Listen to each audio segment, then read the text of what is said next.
Harihi Om Sadashiva-samārambhām Śaṅkarācārya-madhyamām Asmadācārya-paryantām Vande Guru-paraṁparām Mūkam karoti vācālam Pangum langayate girim Yat-krupātamaham vande Paramananda-madhavam.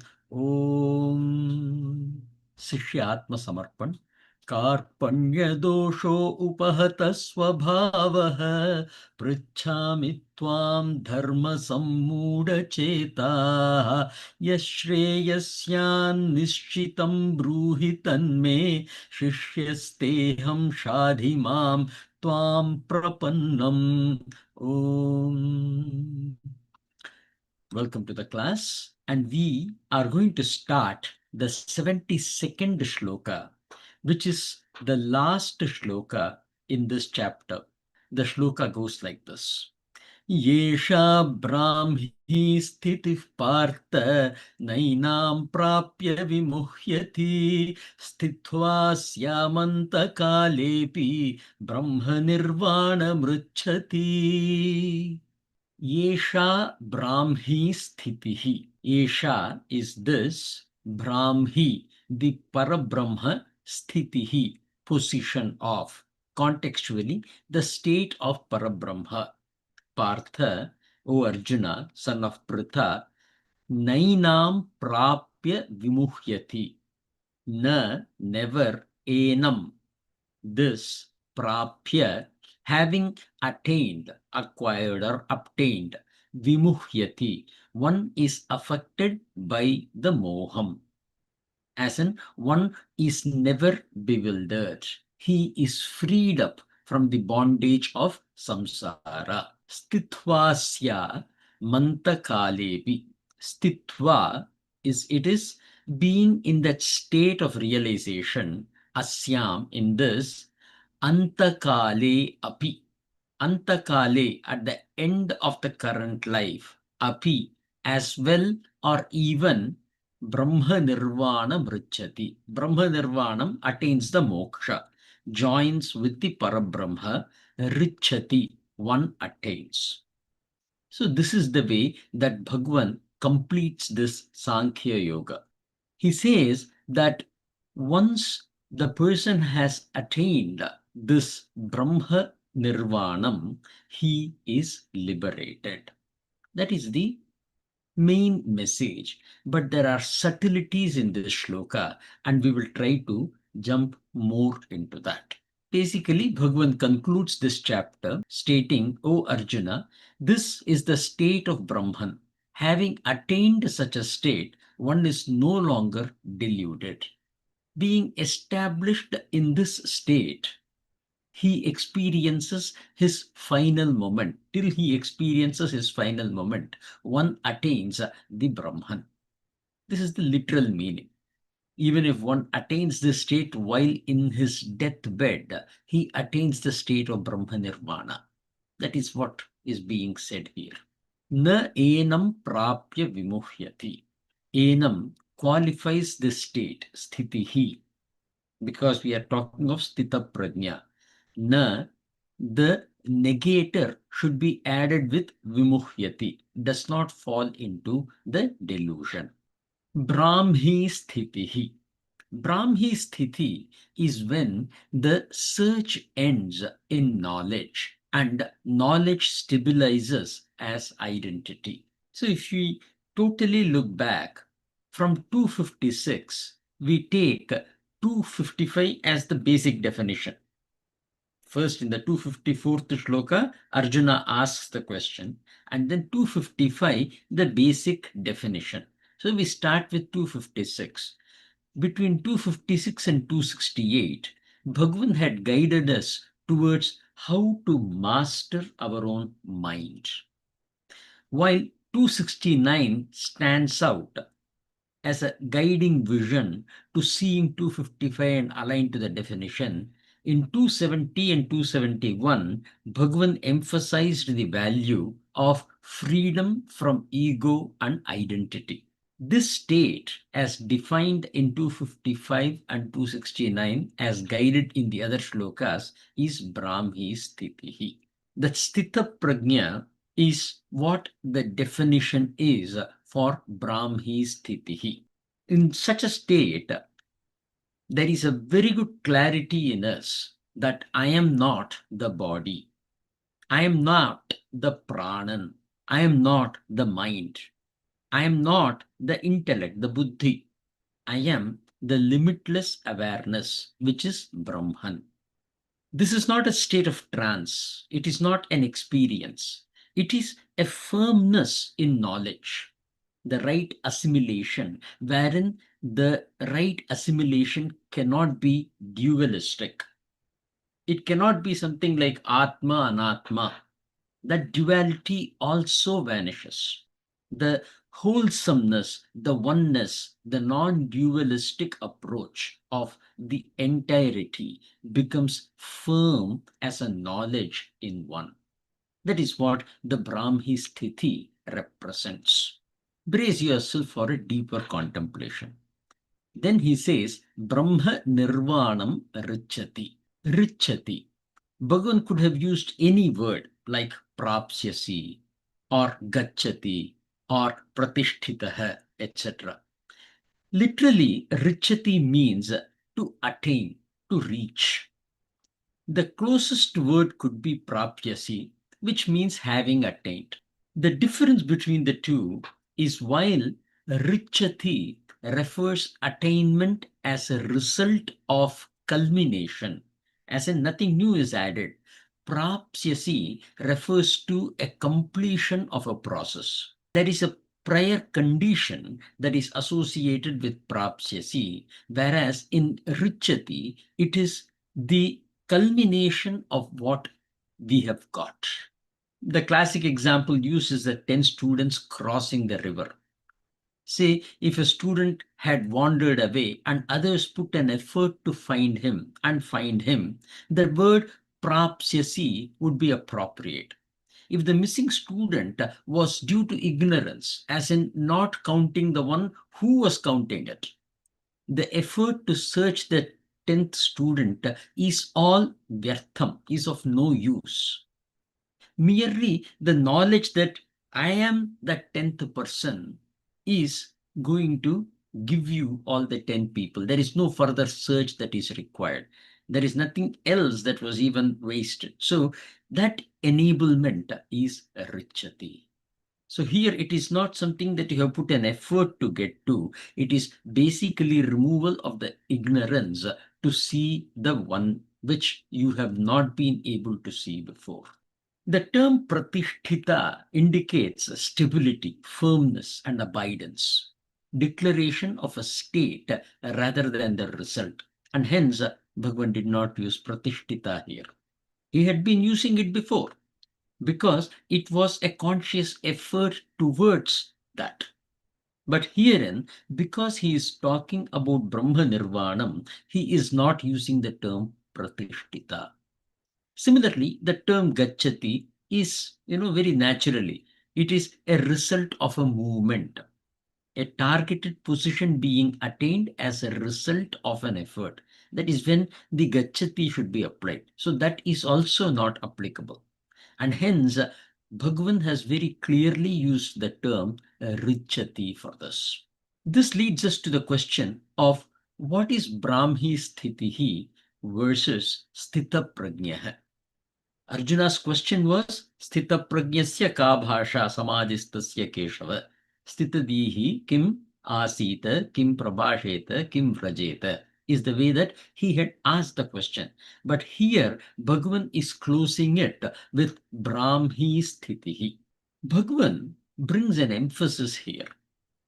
A simple way of looking at it is Sthitaprajña and the Jnani, one who is established in Brahma, are one and the same. Several people, several teaching go on this particular path. But in our darshana, the subtlety is being noted as a clear emphasis. The concept is once a person's prajna becomes established, as in one attains a psychological stability. When one attains a mastery over the mind in terms of identity, there is an identification shift that takes place. Clarity about the truth, Sattatraya Vibhagam, that arises in that person. You are not what you see as truth. With establishment in Paramarthika Sat, his identity with the world changes. You put an effort to become a Sthitaprajña, but once your prajna becomes Sthitham, you attain an irreversible position. That is the state of a jnani. And that is what Bhagavan qualifies as Brāhmī Sthiti. Normally use the term nirvana for this, mokṣam. All those are attributed there. Putting it this way, a Sthitaprajña, after his prajna is getting sthitham, he may still have the possibility of slipping down. We are talking in terms of so many definitions. And whenever we learn something, it feels like, wow, I have learned, I have understood it. But after the class is over, we go back, man, how is this? Then we slip back into our situation. Brahma Nirvanam Richati is being established here, is being emphasized here to say that there is a moment where that division in you is totally vanished. And that is what the Brāhmī Sthiti represents. There is nothing that is got for that realization. It is a very natural shift that happens. The best example will be when we started learning cycling. We never understood at what point my body started learning the balance. It just learned it. And this became a natural progression of the body. Similarly, with respect to our self, our identity, and everything, this shift will naturally give you that enlightenment. The greatness of Bhagavad Gītā, and of course of that of Bhagavan, is revealed in this shloka because of the way that Bhagavan has chosen to close it. In other words, the prajna sthitham is not the objective. The prajna sthitham will bring about a Brāhmī Sthiti without doing anything much, without any further effort or anything. It is a natural shift that will happen into you. And that is what a jnani represents. And that is what a realized soul represents. So there will be effort. We will still have difficulty in terms of that knowledge getting established in us. But there will be a time when the shift takes place. And that shift has been very subtly and very beautifully told by Bhagavan in this shloka. And hence we consider this shloka to be one of the pinnacles of Bhagavad Gita. We say all Upadeshas end here. But then there are 16 more chapters. So for us, pursuing the study and putting an effort to get established in the knowledge is still an exercise. And that is the reason why even Arjuna had to continue with his question to learn and to have that establishment. But the true absolute knowledge has been communicated in the second chapter itself, be it when he was talking about Atma and Atma Vivekaha, sometimes even in the Karma Yoga, because he was leading us towards the Sthitaprajña, and then in this last shlokas of Sthitaprajña. Yesha Brāhmī Sthitiḥ and Enam Prapya. The emphasis of Enam is also seen traditionally as an important word that Bhagavan uses to differentiate between the Sthitaprajña and Brāhmī Sthitiḥ. So even in our expression, we were kind of equating jnani to Sthitaprajña during the class or anywhere. right? When we talk about it, we always put those two together. When we talk of, Gunadhita Lakshan, there again we will put that particular thing.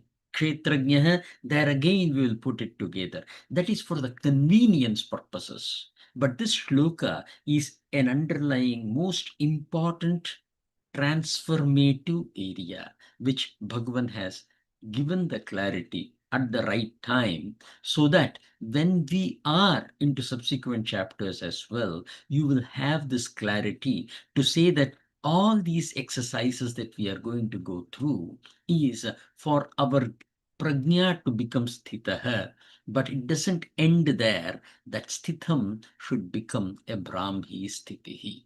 The bhavana, unless done for you to become inseparable with the jnana, the state of Brahmi is not attained. The term enam thus serves as a key differentiator. Esha Brahmi Sthitiḥ and then enam prapya. Nainam prapya vimuhyati. Vimuhyati, that is becoming deluded again. The V as an upasarga brings about an emphasis. Na vimuhyati can thus be seen as an absolute phalam. Once you are assimilated into this Sthitapragya, you will never be deluded again. Alternately, if you experience a doubt, if you experience some kind of uncertainty, or if you experience a dvaita anubhavam, he versus I, and not seen as the transactional aspect, but the realizational, the seeing of the truth, it comes between him and I. Any kind of such experience, it is an indicator that with all the pratishthit jnana that we have acquired so far, we have not yet fully assimilated that into us. Sthitvāsyām antakālepi, antakālepi. Right here, why should Bhagavan say antakale api? Contextually, he is talking to a person who is going to a war with a larger, much more stronger army, and that too headed by Bhishma Pitama. So the clarity is, hey, I know this is an odd time to reveal this knowledge about the truth, but you have your jnana already pratishthit. You just need to assimilate it, and you can attain the Brahma Nirvana even here at this point in time. And to us, it is a reminder that acquiring knowledge is equally important. And the delusion, which is the cause of all the problems, all the samsara that we are experiencing, it can be addressed at any stage. And the sooner it is addressed, the better. Otherwise, you want to experience all the pains and sufferings in the life and then realize it? No. The api is inclusiveness, as in for all ages.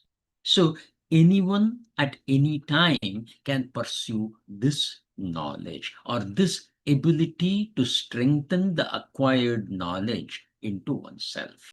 So hence, the emphasis of antakalam, the end of life, has been put here with respect to Arjuna in the normal flow, but it is also equally applicable to us. And there are many people who say, oh man, this is spirituality, this is philosophy, let us do it after our retirement, kind of a stuff. As though till the time of retirement, I'm willing to suffer. They don't quite understand that we are not talking about achieving something. We are talking about stopping the suffering that we are experiencing. And hence, it is at any point in time. And hence, Bhagavan has used both antakalam and api to emphasize that it can be done even towards the end of your life, but it can be done even now. For bringing that difference, Bhagavan has used this example of antakale api. The Gunatraya Vibhagam is spoken in chapter number 14, but the subsequent chapters after that will perform a lot of analysis. Even the food will be divided into these three goods. In the 18th chapter, Bhagavan speaks about Jnana, and that is what we are going to take here. Let us take Brahma Sutra, the third sutra in the Chatussutri, the Brahma Sutra. It is Athatho Brahma Jignasa Janmadhyasya Yatah. The third one, Shastra Yonitvat Tattu Samanvayat. These are all the four, the Chatussutri that we had studied. Herein, Purva Paksha from several darshanas challenge the concept established by Acharya that moksham is possible only through jnana. We saw that in Purva Mimamsa, karma is supreme, is the way that they put it. That which is done is subject to expiration. If I have manufactured something, in karma, I manufacture something. I bring an output by performing a karma. So if it is through a process of creation, then it has an expiration date directly associated with it. And hence, karma cannot give this permanent result that the jnana can only provide. And he dismisses Purva Mimamsa's approach to jnana versus and karma put together, giving us the liberation. And then for a Sankhya Yoga, those who follow Sankhya Yoga, the challenge was liberation through the separation of Prakriti and Purusha. There still is duality. And this is where I was repeating, I was continuing to emphasize that yes, for us to understand the Atma Swarupam, the Chaitanya Swarupam, the division is needed for the Buddhi, because Buddhi is known to do the division to learn it. However, the Sthiti, the Brāhmī Sthiti, is that in which even that duality is evaporated. Dvitiyadvai bhayam bhavati. With duality, there is always a fear associated, and hence it cannot be the Lakshan of moksha. So is there a Prakriti Purusham as a two clear, identifiable different things? Yes. But is that the Brahma? No. The Parabrahma Swarupam is the culmination of the two with their individual properties as one. That non-dualistic aspect should be understood in this dualistic expression. Unless we do that, that bhayam will always exist, that fear or being, having the other person existing will constantly exist.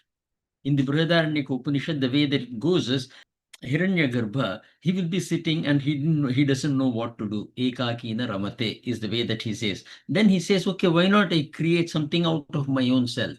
He creates something out of his own self. And a bit later, he sees that there is someone else other than him. And as soon as he sees the other person, he is startled. And that is when he says, Dvitiyadvai bhayam bhavati.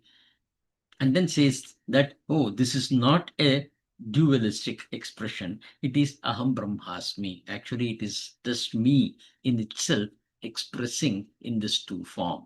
And hence, his fear is gone. Yajnavalkya will say that with this knowledge, you will be liberated from the fear. So that aspect, when you get into it, that is how Sankhya Yoga was, dismissed when they spoke about the dualistic aspect. The Nyayam and Vaisheshika, they see Samuchayam, which is seen together. Focus and specialization is on the Praman. There are 6 kind of Praman, and they do a lot of analysis on the Praman bringing the knowledge of Satta, of truth. In Vaisheshika, it is on Sthitapragya Vibhagam, which is, it includes metaphysics, etc. It is called as Tattva Mimamsa. Here, moksha is seen as a derivation of knowledge through categorization and logic. Shankaracharya says this too creates a division, and hence it cannot be leading us to moksha. Samsara is natural when we divide. Very similar line to what we have for Sankhya will become the response from Shankaracharya for this Purvapaksha. The final Purvapaksha's argument is, okay, agreed, you have been able to establish this very clearly for all these questions. Why not say that Jnana together with the sadhana like Dhyanam or Yogam, etc. Why don't we say that putting it together is the means for liberation? Here again, Acharya says, it is not possible. Avidya nivrittihi jnanat eva is the way that he puts it. Karma can help in the purification, but liberation is possible only through jnana, is the way that he responds. The meaning that goes about, or the reason why we are talking about it here, is because this separation, Sthitapragya, the prajna has become Sthitam, and then he is becoming Brahma Nirvanam. This separation is basically emphasized for that jnana which can be attained by dividing, for the buddhi to get it, should become the Atma Swarupam, and then it becomes one with the Atma. Only when that happens, one can say that I have attained that, or one is considered to be, or one has attained liberation. Sorry, the words end here. So any kind of word I use, it will become dualistic in nature. I hope the concept is becoming clear to say that the transformation of that knowledge to make you into a non-dualistic one is the means for liberation. And this non-dualistic self-realization happens naturally in you. Brāhmī Sthiti. The state is not produced, it is revealed. It is cognized.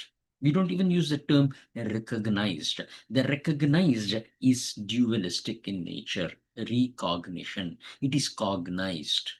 The cognition becomes absolute. The analogy is the mirror. We will be seeing this in chapter 3, quoted by Bhagwan, on a different context. But here I am using the term mirror to define it. The first thing is, mirror is defective and dirty. Dirt is ragadvesham, bhayam, asthairiam, himsa, etc. Asthairiam is we becoming very shaky in our knowledge. The objective will be to cleanse the mirror, the manaha, as it is the only means to experience the self. So for this, the karma yoga is needed. Exercise becomes karma yoga. When we perform this karma yoga, mind becomes clean. The reactions reduces. There is a clarity that increases in you. The mirror becomes capable of reflecting the Chaitanyam in its absolute form. The second stage is when we start seeing the image in the mirror from a cloudy reflection that we are currently seeing to a clear reflection of the Atman. Basically, we see our own image in the mirror and identify that which you see as I. The image is me, is the way that we realize. For this, the exercises are Jnana Yogam, which is Shravanam, Mananam, and Bhavana and Nitidhyasanam that we had spoken about in this chapter. What we see in the mirror is I. This needs to be told because this is not known to us. That my cleansed mind is reflecting me is not known to you as a child, an animal. They don't recognize that the image seen on the mirror is the reflection of themselves. What is that image? How to process that? This is the scope of Jnana Yoga. All this teaching that we do is to point out what is being reflected in your mind as you. So have you identified yourself? No. You have to get to that realization. And this pertains to Prajna Pratishtita. The stage 3 is identifying the image as the reflection of I and not I. It is not like I am looking like this. Objective is recognizing the I and realizing that the image you see is only the reflection of the I. This will bring about a turning point in you. It is kind of instantaneous once you have the knowledge. Otherwise, it is slow process. Realizing that I am the one because of whom this image appears. It is not that is me. When I look at the mirror and I say, hey, that is my image, right? That is me. When I'm looking at it, I'm pointing at an image and say that is me. That is the state we naturally progress into. The realization happens when I say this is me, and that is just a reflection. That this is me will stop in totality there. This is my reflection will be the slip. That slip will stop when you realize this is me. That is what is Brāhmī Sthiti. Reflection is dependent, but I am independent. This shift will happen in us. We will stop identifying with our own reflection as well. Abidance as the original will bring about a non-duality, the non-dualistic approach in us. There is no duality that you will see anywhere because of the nature of Atman. And that nature of Atman is you, is the realization that you will get to by looking at the image that you have seen in the mirror. This is the biggest of the revelation that will lead you towards continuing the path of stage 1 and stage 2 and leading up to the stage 3, where it is you, your own self, who will explore to eventually get to that state of naturally learning to balance. Can anyone tell that I taught how to ride a bike to anybody? No, I helped the person to ride a bike. It was he himself who learned how to ride the bicycle. That balance is something natural into you. That stage 3 is that natural progression. But the stage 2 will give you an anandam which will limit you from moving into the stage 3. And this shloka is something that is flashing the light on us to say that, hey, don't get stuck in stage 2. There is a stage 3 as well. And once you understand that and you start seeing the world in a different way, the stage 3 naturally and normally will come to you. Moving further, in chapter 18, what Bhagavan says. So if you remember, we started saying that this perspective has been given to us through Upanishads and also in Bhagavad Gita is the way that we started explaining it. So after having looked at Brahma Sutra, we are now going to take the example of chapter 18. What does Bhagavan say? He defines the Jnana as Sattvic Jnana, Rajasic Jnana, and Tamasic Jnana. The shlokas goes like this. 20th shloka, 21st shloka, and the 22nd shloka. सर्वभूतेषु येनैकं भावमव्ययमीक्षते अविभक्तं विभक्तेषु तज्ज्ञानं विद्धि सात्विकम् अविभक्तं विभक्तेषु ekam bhavam avyayam. There Bhagavan so clearly emphasizes ekam bhavam, non-dualistic, singular expression of all, the nature of which is avyayam, that which doesn't deplete at all. And this aligns with Brāhmī Sthiti. It is not with the reflection, but the Atma Swarupam itself. No, when we are able to see the Atma Swarupam together with the reflection seen as one, then you are in the Advaita concept. And that is what Bhagavan says as the Sattvic Jnana. Tajnanam Viddhi Sattvikam. On the other hand, a Rajasic is Pritaktvēna tu yajnanam nānā bhāvān pritagvidhān vetti sarveshu bhūteshu tajnanam viddhi rajasam. Nānā bhavam pritagvidhān, seeing it in plurality. It is I versus you or I versus it. Even it can be I versus what I see in my own mind of me, the image of me in my mind. That is also plurality. I become one among the many, others are separate. This tendency arises where there is a Rajasic Jnana, which is Prakasham. You are still in reflection, but with differentiation. Upon seeing the image, when you see yourself as in transactionally identifying yourself as the Atma Swarupam, you are still Rajasic. On the other hand, for Tamasic Jnana, Bhagavan says that ekasmin karye, in some fragmented concept, Kritsnavat, vat is as though it encompasses all. Kritsnam is in total. This body is the reality. This is me. It is totally that. This personality is me, defining it. I am an engineer, defining it. This kind of definition and bordering ourselves becomes the tamasic jnana. Basically, the image mistaken as the reality. When you see the image, you are in tamasic. So this is one concept in which we can discuss forever. I can take quotes from so many Upanishads and also talk about it. But we should conclude this chapter here. And with the best wishes for this session to bring you closer to the truth, I think we should move on and get into our concluding areas.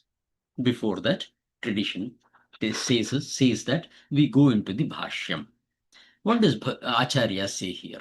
This Yatokta, as has been told, Brahmi of Brahman related to the Brahman. Iyam, this Sthitiḥ, state, established condition, existence in Brahman being absorbed in the self. Sarva karma sannyasa, having renounced all actions.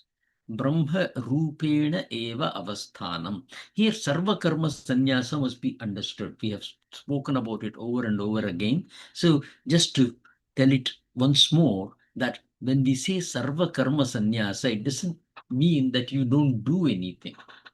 It simply means that the doership of something is gone in you. That removal of the doership. Brahma rupena eva avasthanam is the way that he has used. Abidance in the form of Brahman alone. Self-realization. Iti etat is the meaning, he Partha.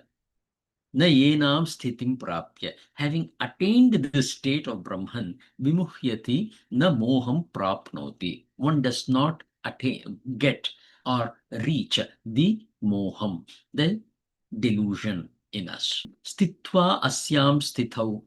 Abiding in this very state, Brahmyam yatoktayam, the Brahmi Sthiti as described, yatha uktayam, antakale api, even at the end of life, Brahma nirvanam ruchyati. One attains this Brahma nirvanam.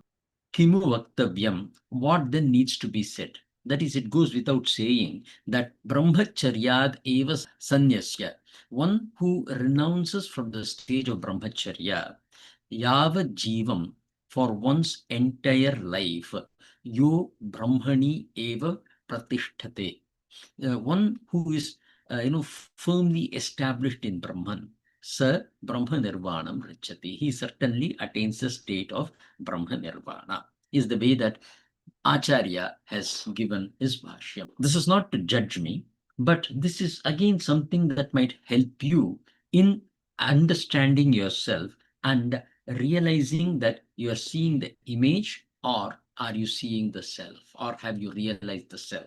When I was doing this in the previous time, when I was taking the class, what I did was, when I completed the second chapter, I was saying, wow, man, okay, this is a beautiful completion. I can go to the third chapter. This was the kind of thought that came to me. But together with that, the question also arose in me. Thanks to the shlokas of Sthitaprajña, this question also arose in me. Does it indicate ahankara? As in, man, it is I was completed the second chapter kind of thoughts. Or it is a reflection of the Kaushalam karma not being done, which is again the karma yoga. So have I failed both in karma yoga and jnana yoga because this thought came into me? That elation, that satisfaction was there. That is the feeling that I had in my heart at that time.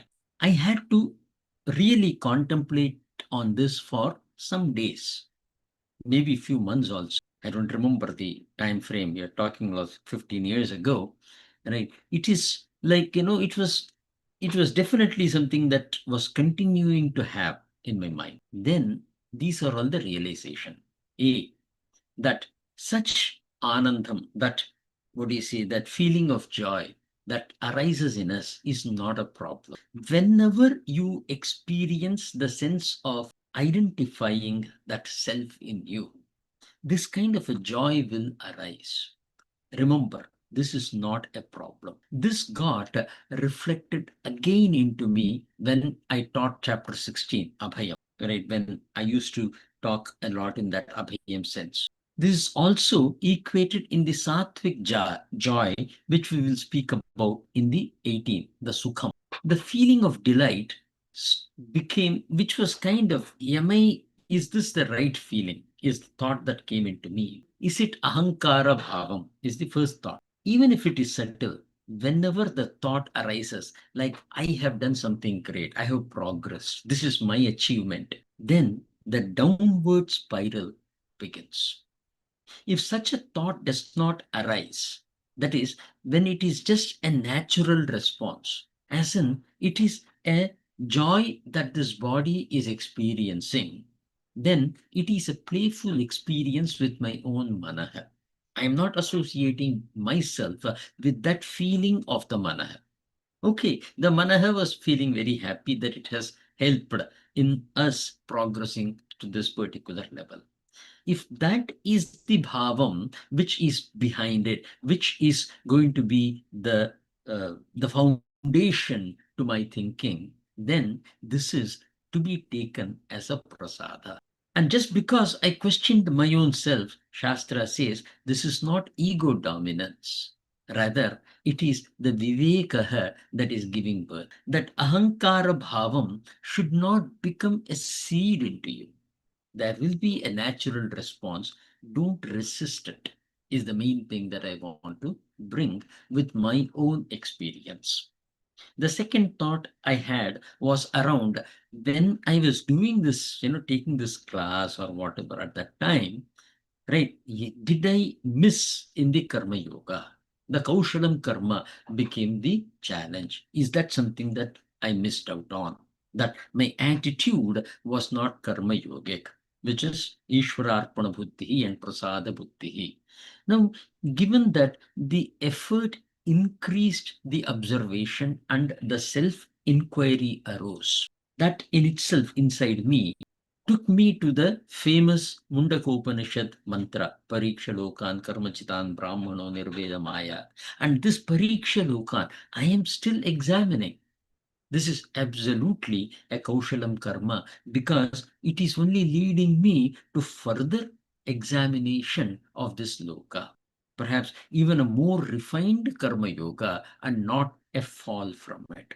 These are all the experiences and this thing that I went through when I had that particular thought in me. The reason I'm trying to bring it here is to say that all these classes, right? I hear that, some of you are even listening to it over and over again.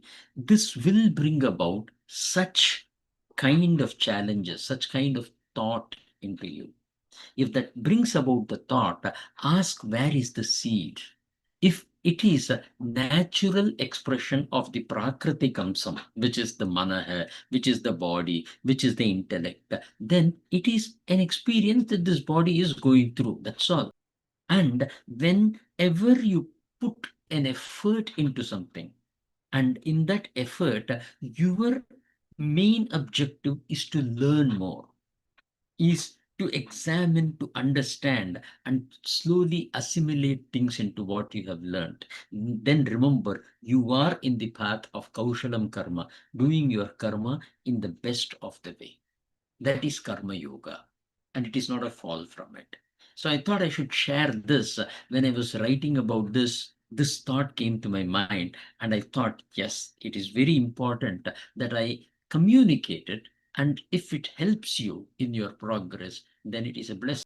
Question is how to assess them. Be awake to your own mind. If my mind would ever think that I must feel this accomplishment again, I must realize I'm moving towards some kind of a spriha. Spriha is that particular attachment. If my mind experiences this feeling of contentment upon other chapters or texts being completed, then it becomes a prasadam. It is merely the prasada buddhi as part of the karma yoga. But if in case there is a spriha, there is an attachment to say that this should continue, this should also be experienced more, then realize that it is taking you on that downward realization. Even such joy or the prasad is not eternal. This experience is not permanent. It will go away. This experience is merely a passing modification of the mind. The mind has to grow and eventually die. It has to go through the Shadvikara. Okay, in that movement, it is having this particular modification. Be a support to the mind, because that is what your paripalana represents. So the key lesson: do not be proud of the joy. At the same time, do not be afraid of the joy. Just be aware of that joy. Personally, my Kritanyata. In this journey we have been together, it has been you who brought this progression in me. And it is me with all others who brought the progression in you individually as well. That collection should be there, and for that I express my Kritanyata. Namaskar to all of you. This concludes the chapter 2 of Bhagavad Gita, and it concludes always with this particular end. Om Tat Sadh Ithi Shrimad Bhagavad Gītāsu Upanishadsu Brahma Vidyayam Yoga Shastre Shri Krishna Arjuna Samvade Sankhya Yogo Nama Dvitiyodhyayah. Time is 7:27. We will just go into this expression of what this is, and then go into some overview of what is chapter 2, and then proceed to the chapter. Because of the great chapter that this is, the Sthitapragya Lakshan, if you remember, we started numbering them in each of those shlokas, the 16 amsa, that we will try to just take a reflection of it in our next class. We also have a question from Shrikant Bhaiya and Ramani Bhavi. It was less of a question, but more of a indicative thing from Shrikant Bhaiya. He was talking about the emotions as experienced by him versus that which is experienced by Bhavi. The difference and the source of it. And that I had told him that I will take it up as one of the question and address it. In the last week's class, we were able to address one of Shrikant's question, but in the next week's class, we will also address this question and proceed to the chapter 3 in our subsequent week's class. Namaskar, Guruji. Guruji. Excellent class, Guruji. Still trying to understand, how do I know that is a joy or a conscious feeling, or it's a proud moment? It's going to create more, I don't know, like aham in self, right? So it's the awareness, consciousness, and then at the same time feel the joy, versus then trying to understand that more. Next time when I have that feeling, I will definitely measure. But I wanted to know, how do I know? Definitely. It's a beautiful question. You want to look at yourself in terms of what is your bhavana, not the meditative aspect of it, your expression, your emotion towards that feeling. Got it. If you associate it as something that you have accomplished, then remember that it is very tamasic in nature. Yeah. if you experience it as we, as in you and your team, have accomplished it, let us assume you and your team what do you say, successfully delivered some big major project or something like that. And if you have a feeling that I have accomplished it, then it is tamasic in nature. Yeah. If there is a feeling that we as a team have accomplished, it is rajasic in nature. Yeah. And it is important to have rajasic, particularly at a leadership level. It is important to celebrate. Do not let down that duty, that obligation that you have as a leader Mhm. of the team. It is an obligation. It is very important that you celebrate it. But my Mhm. bhavana towards that need not be separated. It is a milestone that we have come. It is one of the milestones. Now I have to move into the next. If that kind of a thought, as in the I, the aham amsam has been separated, and the progression is seen as a prakritik amsam, and it is merely witnessed. It is something that is going through in my mind, nothing out external. I am all talking about that in your heart itself. When you are able to see that it is an experience and an expression of the manaha, then realize you are in the sattvic marga. That's about it. And you don't have to change it. You don't have to push yourself into it. Merely having this knowledge will take you in the path of learning to ride the bike. So once again, thank you all. This was a tough chapter to go through. And with all your support, we have been able to successfully accomplish this. And we will move on to the chapter 3 and look forward to knowing more about Karma Yoga in a couple of weeks from now.